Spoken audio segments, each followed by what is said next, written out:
안녕하세요. 내림구탄 이후 30년 된 무당이 전하는 7,000년 역사의 우리 무속 얘기입니다.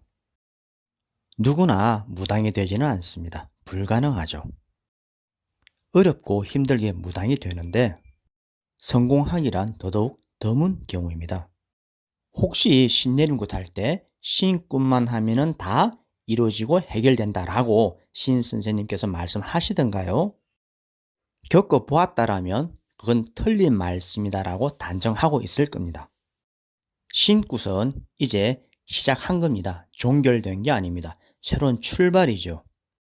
신내림굿을 통해서 모든 것은 다 잘 이루어질 것이다. 다 완결되고 다 해결될 것이다 라고 말하는 신 선생님 계시다라면 그건 그분이 속이거나 뭔가 자신도 잘 모르면서 진행하는 은행입니다. 100%의 현실이 그렇지가 않습니다. 신굿을 통해서 신내림굿 때 10푸른 작두날 위에 올라갔다 하더라도 맨발로 그 날을 디디면서 내가 아무개니라 걱정하지 말아라 하면서 천하를 호령할 듯한 그 엄청난 목청으로 공수를 받았고 감격하였지만 이제 시작인 겁니다. 그 굿 이후에 불과 6개월을 못 넘기고 잠적하거나 사라져간 사람들 많이 있었습니다. 절대 쉬운 길이 아닙니다. 온갖 귀신들을 다 만나고 풍파를 견뎌야 하는 위험한 길입니다. 자신의 목숨을 걸어야 한다는 말이죠. 무당 입문 이후 30년 세월을 경유하며 이른바 성공했다라고 할 수 있는 무당들을 봐왔는데 그분들에게는 나름대로 조건이 결부되어 있었더군요. 첫 번째, 인터넷상에서나 또는 책에서 그리고 자신의 생각 속에서 뭔가 공부하고 싶은 분야가 있고 무속 공부입니다. 그리고 어디 기도 가고 싶은 곳이 있다라면 반드시 빨리 체험하는 게 첫째 조건입니다. 두 번째, 특정한 공부를 정해놓고 기간을 정하며 부정을 삼가하며 기도해 나가야 합니다. 이런 게 있으십니까? 세 번째, 하루 4시간 이상은 무조건 무속에 관계된 공부, 기도, 집중해야 합니다. 네 번째, 인간적인 일로 외출이 필요한 경우에는 3번 이상 생각을 하십시오.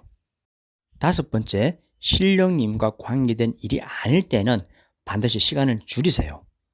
과거에 대한 추억 또는 악연에 대한 원망, 부질없습니다. 버리십시오. 여섯 번째, 행복하게 살고 있는 일반인 친구를 부러워하지 않는다. 일곱 번째, 무당이 된 지금 최소한의 여유는 있기 때문에 집세나 핸드폰 요금, 공과금 이런 각종 세금 걱정을 하지 않는다. 여덟 번째, 한 달 생활비 걱정을 하지 않는다. 아홉 번째, 현재의 4사람 이상의 무당을 만나보았고 그 사람 개개인의 어떤 실패담, 성공담 받아들이면서 이해하고 삼가한다. 열 번째, 어떤 경우이든지 화를 내는 것은 부정이고 설령 신령님께서 화를 내신다 하더라도 자신은 화를 잘 내지 않으려고 노력을 한다. 11번째, 사랑과 헌신 속에 있는 신선생님, 신부모님을 만났고 나는 그분들을 현재 존경하고 있다. 12번째, 어떤 사람이 되었든 나와 기도를 한다, 상담을 한다, 구술한다 이런 경우에 있어서 먼저 자기 자신 내가 먼저 수신하고 자제하고 노력을 한다. 13번째, 무당이 된 자신을 알아주고 이해하고 함께 해주는 한 지붕 아래에 가족이 1명 이상 거주하고 있다.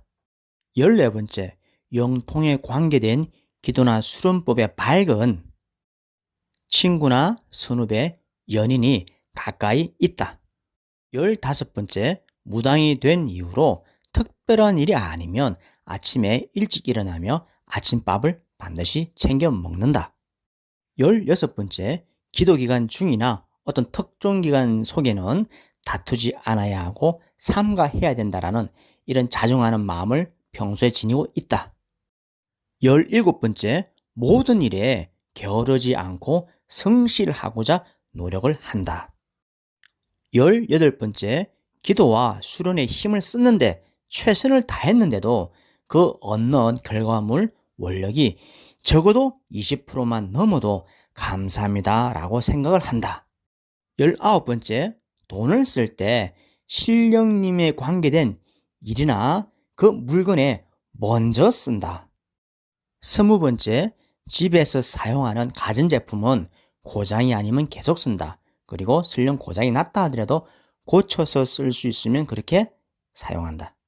21번째, 설령 자신에게 돈이 많다 하더라도 신령님 일이 아닐 때 친구에게 돈을 빌려주거나 가족에게 돈을 대주지 않는다. 부득이하게 가족에게 돈을 지원할 때는 생계비 이내에서 진행을 한다.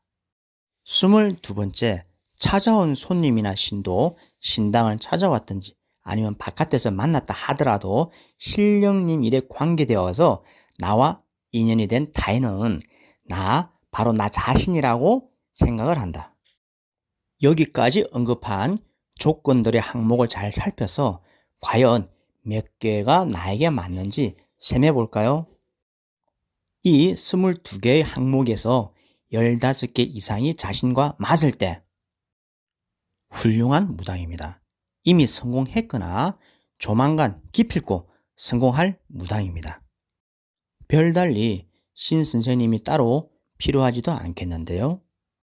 조건의 항목들이 10개 이상 자신과 부합하던가요? 상당히 안정되어 가는 단계입니다. 자만하지 말고 더욱 채워나가길 바랍니다. 그러면 위태롭지도 않고 흔들리는 일 없을 겁니다. 위 22개 항목 중에서 7개와 9개 정도가 자신에게 맞는다라고 했을 때 이제 무당으로서 자리 잡아가고 있습니다. 정신 바짝 차리고 기도에 열중하여야 합니다. 일생일대의 중대한 기로에 서 있습니다. 그런데 혹시 6개 이하인가요? 위에 언급한 22개 항목 중에서 6개 이하만 자신과 맞는 그런 상황인가요? 성공하는 무당과 반대되는 길을 가고 있습니다. 반드시 어려움이 많고 분쟁이 도처에서 빈발하면서 몸도 아플 겁니다. 지금이라도 늦지 않았으니 처음의 마음가짐으로 다시 돌아가고 새롭게 시작해야 합니다. 22개의 항목으로 성공하는 무당의 조건을 살펴보았는데 여기서 성공이라 한다라면 이렇게 잡아보고 있습니다. 무당이 된 자로서 자신 일신상의 근심 걱정이 줄어들거나 없어져야 되겠죠. 건강도 이전보다는 나아져야 할 겁니다. 경제적인 상황 속에서도 품위 유지가 가능해야 함을 추가하고자 합니다. 이 개념을 성공하는 무당이라고 보았고 22개 항목을 거론해 보았는데 자신에게는 과연 몇 개의 조건들 항목이 합치할까요?